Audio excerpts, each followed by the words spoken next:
자, 이제 오늘 또 귀한 손님 모셨습니다. 전 서원대 석좌 교수이신 신용환 교수님 모셨습니다. 어서 오십시오. 네, 안녕하세요. 아니 저를 한동안 안 불러주시길래 네. 애써 외면하는 줄 그렇겠습니까? 제가 진행석 앉았으니까 진행하면 되죠. 예, 그렇습니다. 그 10시에 갤럽 결과가 나왔는데요. 네네. 42는 이제 그 더불어민주당, 네. 36은 국민의힘, 네네. 그리고 개혁신당은 6 이렇게 나왔고요. 후보 지지율 다시 한번 말씀드리겠습니다. 후보는 이재명 45, 김문수 36, 이준석 10 이렇게 나왔습니다. 다시 한번. 이준석 후보가 예. 끝까지 단일화 간을 보는데 예. 지금 갤럽과 어제 나온 것까지 쭉 해보면 단일화가 점점 멀어지고 있다. 네. 라는 그런 여론조사 결과입니다. 네. 명태균까지 합세해서 코칭을 하는 것 같은데 어제 통화 기록 나오고 하는 걸 보면 네네네. 그런데 점점 단일화는 조금 멀어지고 있다. 예. 왜냐하면 10이 넘어가면 안 할 겁니다. 아, 그렇습니까? 네. 아, 그러면 교수님도 이준석이가 단일화 안 할 것이다. 10이 안 넘어가면 계속 27일까지 계산기를 두드리겠죠. 네. 3년 전으로 시계를 한번 돌려보면 예. 3월 9일이 대선이었죠. 네. 3월 2일이 마지막 TV 토론이 있었고 그렇죠. 그날 밤에 협상을 하고 3월 3일 날 아침에 발표를 새벽에. 했고요. 예. 3월 4일, 5일이 사전투표일이었거든요. 예. 요번에 6월 3일 선거고 예. 27일이 마지막 TV 토론이 있고 예. 29, 30이 그 사전 투표일이죠. 그러면 예. 이제 28일 날 뭘 발표하느냐 마느냐가 남는 거죠. 네네네. 그래야 이제 투표장에 갔을 때 누구 사퇴 뭐 이런 게 이제 벽에 붙어 있는 거잖아요. 예. 그렇게 보면 이준석 후보가 마지막까지 뭐 워낙 토론에 대해서 하는 것들을 좋아하니까 거기까지 해놓고 그 결과를 보고 그런 여론을 보고 27일 날 밤에 마지막 협상이 분명히 있을 거고 네네. 만약에 어제 이명수 기자가 오픈한 대로 명태균 씨가 그런 코치를 했다 그러면 예. 저 같으면 이런 두 가지 코치를 했을 것 같아요. 예. 벼랑 끝 전술. 이미 명태균 씨가 많이 써온 전술입니다. 전화기 꺼놔라. 안 한다고 끝까지 해라. 네. 그리고 마지막에 던진다 그러면 예. 27일 날 딱 토론 놓고 28일 하루 국민의힘 전당한 투표를 하자.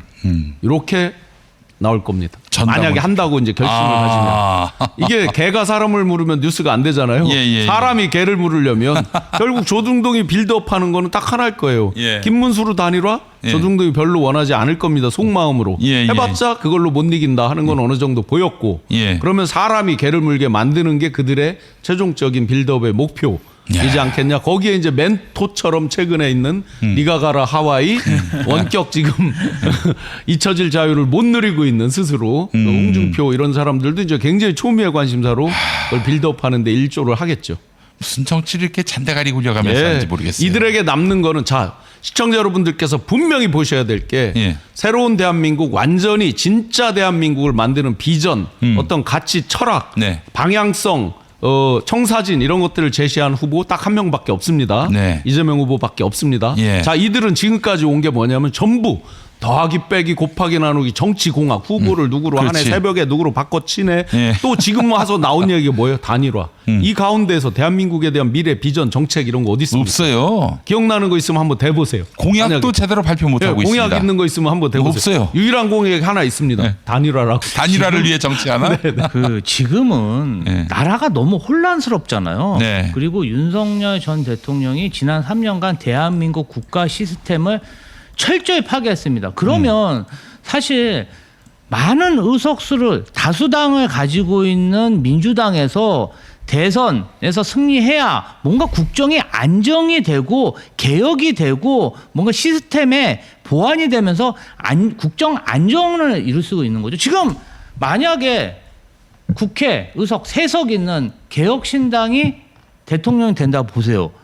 나라가 제대로 돌아가겠습니까? 네. 아니 국회의원 3석으로 정말 대한민국을 이끌 수 있어요? 저는 없다고 보고요. 지금은 다수당을 가진 민주당 후보 이재명 그리고 이재명 후보 검증된 후보 아닙니까? 그렇지. 준비된 대통령이에요. 네. 성남시장 경기도지사로서 능력을 인정받아 유능함을 인정받아 여기까지 왔습니다. 저는 국민들이 국정 안정을 위해서 현명한 선택해 주셔야 된다고 생각합니다.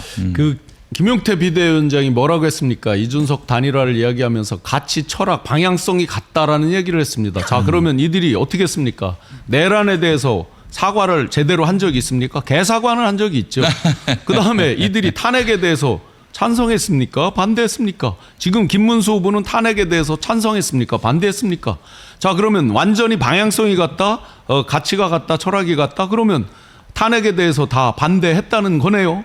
그들이 반대를 했으니까 김용태 비대위원장도 오락가락했어요. 그렇지. 입장 자체가. 예, 예. 자, 누구 때문에, 무엇 때문에 지금 6월 3일 조기 대선이 펼쳐집니까? 요거 하나만 딱 질문하면 그들이 할 말이 없습니다. 네. 이런 무도한 자들과 함께 치르는 대선입니다. 그러면 시청자 여러분들, 국민 여러분들, 여러분과 또는 여러분들 가족의 가슴에 총칼을 들이대도 괜찮다는 말입니다. 아이고. 정말 12.3 내란의 밤 끔찍했던 기억들 다시 떠올리고 싶지 않습니다. 네. 이런 무도한 자들이 후보를 내고 같이 표를 달라고 구걸하듯이 하는 거 이 자체가 너무나 자존심 상하고 대한민국에 이런 한쪽 날개 부러진 사람들하고 이거 고쳐 써서 휘어서 잡아서 갈 수 없고 용접으로도 쉽지 않습니다. 그렇지. 이런 사람들과 함께 치르고 있는 대선이라는 걸 꼭 명심해 주시면 감사드리겠습니다. 예. 그런데 진행자 속에 앉아서 보니까 예. 제가 와서 조금 늘긴 했네요. 안 됩니다. 구독, 예. 좋아요. 그리고 저희는 주변에 저걸 안 빨리 해요. 널리. 네. 보스를 동원해 가지고 뭐 그 실시간 동접자 수를 늘리는 그런 짓은 안 합니다. 네. 예. 그러나 뭐 하여튼 여러분들이 알아주시니까요. 예. 이 방송이 또 여러분들에게 많은 또 사랑을 받고 있다 말씀을 드리면서 저는 교수님께서 보시기에는 대세에는 영향이 없다 없습니다. 이렇게 네. 보시는 거군요. 예, 예. 예. 전혀 대세 역량도 없고 예. 이 모바일 미디어 시대의 특징을 그들이 간과하는 게 있습니다. 네. 이 모바일 미디어가 보편화되고 이게 이제 꽤 익숙해졌잖아요. 누구나. 네. 오히려 어르신들이 더 익숙한 경우도 많거든요. 네. 그럼 모바일 미디어는 직관적으로 사고를 합니다. 네. 이미 직관적 사고는 한번 이미지화해서 꽂히면 오래 갑니다. 예. 생각보다 그렇게 금방금방 바꾸지 않습니다. 그래서 모든 진실을 시청자 여러분들, 일반 중도적인 분들도 다 알고 있다. 쉽게 바꾸지 않는다. 네. 선거에서 유명한 불문율들이 있죠. 네. 안경을 낀 사람이 대통령이 못 된다. 깨졌습니다. 네. 문재인 대통령 때 깨졌습니다. 됐네요. 예. 서울에서 이기는 사람이 무조건 대통령 된다. 깨졌습니다. 예. 박근혜 때 깨졌습니다. 예. 영원히 깨지지 않는, 지금도 안 깨질 것이 하나 있습니다. 예. 대선 후보 등록일에 예. 1등 달리던 후보가 무조건 당선됐습니다. 그렇더라고요. 단 한 번도 예외가 없었습니다. 아니 계엄 전에도 이 네. 추세는 계속 됐었어요. 네. 예, 이게 뭐 어제 오늘 된 것도 아니고요. 예, 예. 그런데 좀 예. 전에 말씀드린 대로 이 모바일 미디어 시대에 이미지적 사고를 하거든요. 예. 이미지적 사고는 이미 굳어졌습니다. 예. 자, 오늘이 11일 남았죠. 예.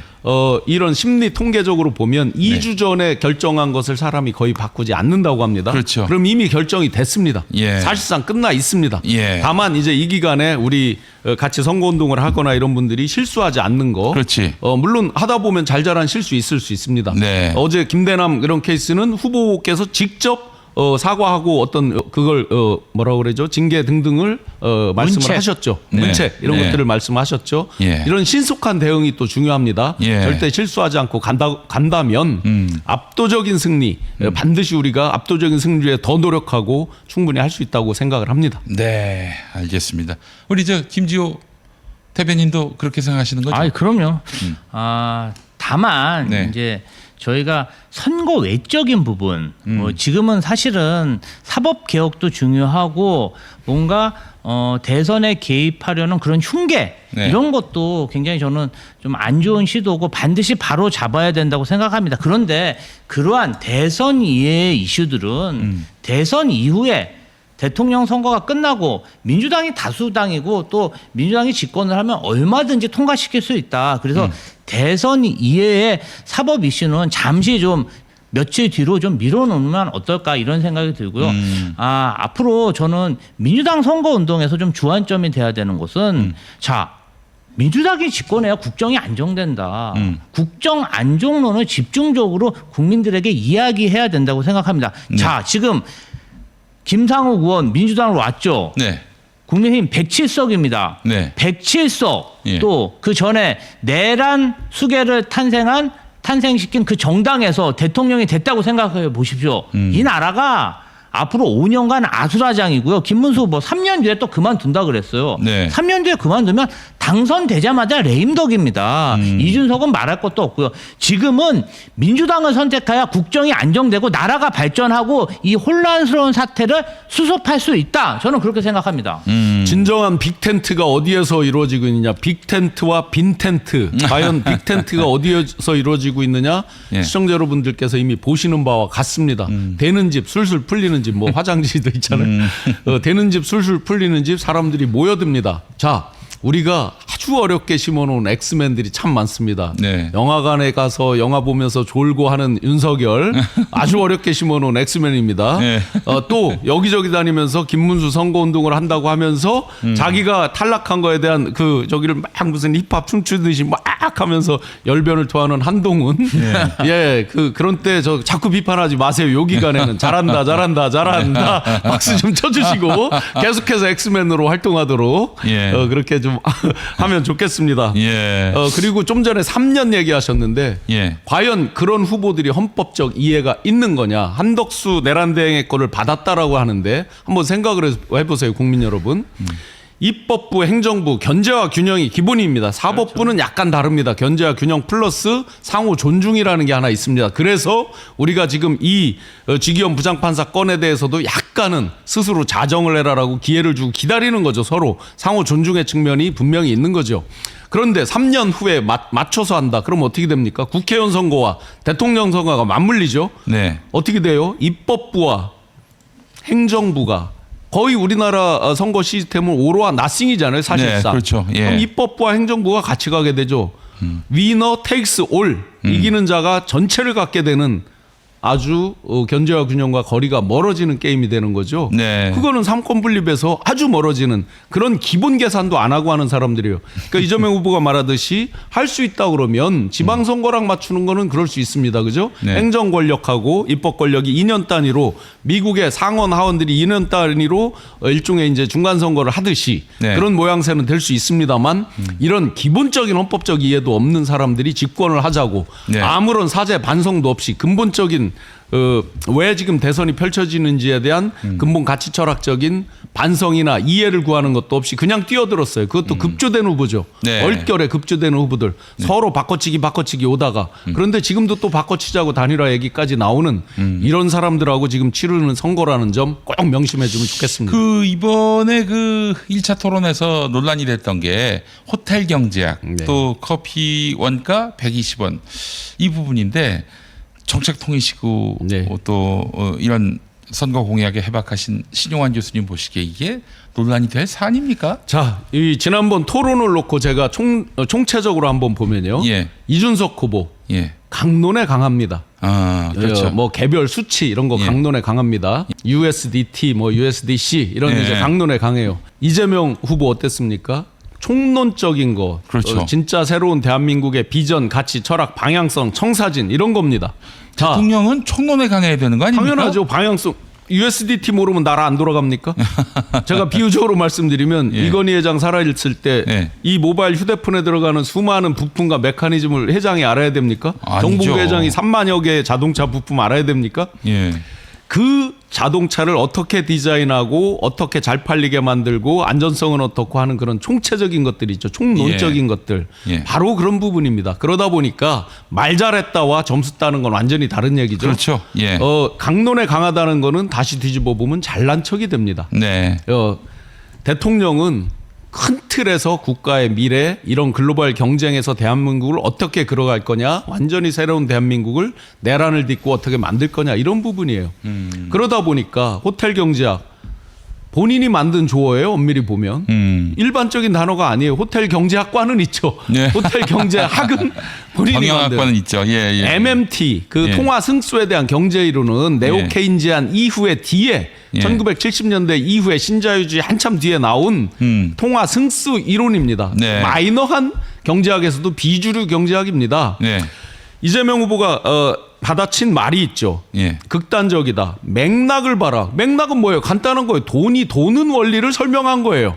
서로 소비를 진작시켜서 네. 마중물을 벗어 소비를 진작시켜서 이런 어려운 때는 인위적으로 정부 부문이 개입해서 지방자치 부문이 개입해서 돈을 돌리게 만들자. 이게 핵심이죠. 그렇죠. 네. 예. 거기에다가 뭐 호텔 경제학을 도입해서 마지막에 뭐 호텔 예약을 취소하느니 아주 지연말단적인 강론입니다. 예. 옛날 이정희 박근혜 기억나시죠? 토론할 예, 때. 예, 예. 시원하다. 누가 이겼다 하는데 점수는 누가 따요? 박근혜가 바로 땄어요. 이런 경우입니다. 아. 네. 자, 김지호 대변인은 이 사안에 대해서 해박하실 것 같습니다. 사실 이재명 후보가 예. 성남시장, 경기도지사, 민주당 당대표로 활동한 그 15년 동안 예. 정말 제가 산출해 보면 수천 시간을 네. 소상공인들, 그렇지. 경제 서민들하고 간담회를 하면서 그분들의 목소리를 듣고 정책을 개발하고 또 실행하고 또 문제점을 보완하고 그래서 여기까지 왔습니다. 네. 자, 커피 원가 120원. 음. 경기도 계곡 불법 시설물 정비를 하다 보니까 네네. 문제점을 발견한 거죠. 한철 장사를 하는 거예요. 여름 한철. 그리고 다 천편일률적인 똑같은 메뉴로 한철 장사합니다. 네. 장사 잘 되겠습니까? 그리고 계곡이라는 게 그래요. 우수한 자연 환경인데 그럼. 그것을 평상 텐트로 다 뒤엎다 보니까 자연 환경 훼손되고 가격 비싸지고 메뉴에 대한 차별화도 없고 그렇지. 그리고 그러다 보니까 소득도 낮아지고 그런데 소상공인 분들이 이 장사에 매진하다 보니까 주변을 잘 둘러볼 그럴 기회가 없어요. 겨를이 없죠, 사실. 계속 혁신을 하고 주변도 이렇게 봐야 되는데 예. 아무래도 주변에서 하는 게 특정 메뉴다 보니까 그걸 따라 많이 하는 그런 일이 많았습니다. 그래서 이재명 후보가 경기도지사 시절에 일단 불법 시설물을 제거하면서 자연 환경을 복원하고 산책로를 건설하고 화장실, 주차장, 여러 가지 편의 시설과 문화 공연을 하면서 관광을 활성화했습니다. 그러다 보니까 그 지역에 똑같은 메뉴를 제공하던 식당들이 이건 한철 장사뿐이 안 된다. 이제 사람들이 많이 오니까 사시사철 장사하는 커피숍도 만들고 빵집도 만들고 다른 메뉴, 다른 업종에 있는 상점들이 들어오는 겁니다. 네. 자, 이게 좋습니까? 아니면 옛날처럼 그냥 한철 장사하고 바가지 씌워가지고 관광객들에게 두 번 다시 안 오게 만드는. 나쁜 인상을 주는 게 좋습니까? 예. 이게 굉장히 오랜 시간 동안 다듬어진 그런 정책인데 그냥 커피 원두값 120원에 꽂혀가지고 저는 막 어그로를 뜨는 그런 모습을 보면서 어떻게 저렇게 지엽적이고 정말 미시적인지 조금 통탄스럽고요. 호텔 경제학도 마찬가지죠. 교수님 잘 말씀드렸어요. 예. 경제가 안 돌아갑니다. 예. 왜 돈을 다 쌓아놓고 있는 거 아닙니까? 예. 정말 서민들 경제 잘 돌아가게 하려면 돈이 돌게 해야 돼요. 예. 돈이 돌아야 사람들이 먹고 사는 거 아닙니까? 그 부분을 이야기한 건데 그래서 지역 화폐가 필요하고 그래서 기본소득이 필요하고 기본사회가 필요한 거 아니겠습니까? 그렇죠. 예. AI 시대에 돈이 한쪽으로 몰리니까 그 부분에 대해서 설명하는데 그것도 굉장히 지엽적인 부분에 대해서 이야기하면서 비난하는 모습이 이 사람들이 정말 서민 경제, 국가 경제에 이해가 있는가? 서민 경제를 되살릴 수 있는 의지가 있는 건가? 저는 좀 그런 생각이 들었습니다. 이들이 이제 경제학적인 거는 최소한 할 말이 없는 사람들이에요. 네. 그 당의 당대표도 했었고. 이 나라를 엉망진창으로 만들어 놨는데. 윤석열이 집권을 할 때 뭐라고 했습니까? 미국 흉내를 내서 예. 항상 그들이 하는 말이 있어요. 트럼프가 기본 정책이 기조가 이거잖아요. 예. 스몰 가버먼 그레이트 아메리카. 이게 예. 이제 그걸 흉내내서 스몰 가버먼이라고 했어요. 그래서 작은 정부. 처음에 예. 수석도 7명으로 줄였습니다. 7자리로. 예. 그랬는데 사사건건 어떻게 됩니까? 뒤에 정부 부문이 다 개입을 해요. 각종 예. 규제 이런 거 푼다고 하면서 다 개입을 해요. 심지어 개입하다 하다가 국민들의 본능까지 개입을 해요. 최기현은 바이든으로 들리면는데 날리면이라고 계속 강요를 하고 개입을 해요. 본능인데 제가 예. 들리고 제가 뭐 느끼고 맛보고 하는 건 제 본능인데 예. 하다 그런 것까지 개입을 하면서 결국 국가 부채, 국민 개인 부채, 가정의 부채, 소상공인의 부채 이런 예. 것들은 엄청나게 늘어났고 아이고. 소상공인들의 악성 연체, 다중채무자 이런 것들도 엄청나게 늘어나도록 이제까지 뭐 했습니까? 3년의 기회가 있었어요. 뭐 했습니까? 그런데 이제 와서 국가 경제를 살린다고요? 아이고. 그들의 제가 가장 첫 번째로 가치 철학 방향성이 없는데 어떻게 살립니까? 예를 들어서 지난번에 문재인 정부 때 소득주도 성장이라는 게 있었죠. 네. 그거는 하나의 방향성이에요. 잘 됐다 못 됐다는 결과를 놓고 평가를 하는 거예요. 그렇지. 예. 어쨌든 그것도 하나의 일정한 방향성입니다. 지금까지 방향성이 있었어요, 이들이? 없었어요. 지난 3년간 방향성 제시가 있었어요? 하나도 예를 들어 없었죠. 윤석열 정권은 뭐다? 윤석열 정권의 경제 정책은 뭐다? 그럼 좋아요. 김문수 씨가 집권한다고 저기를 한다면 김문수의 경제 정책은 뭐다? 있습니까? 없어요. 하나도 보여지지가 않는 거예요. 이런 자들에게 정권을 맡긴다? 택도 없는 얘기죠.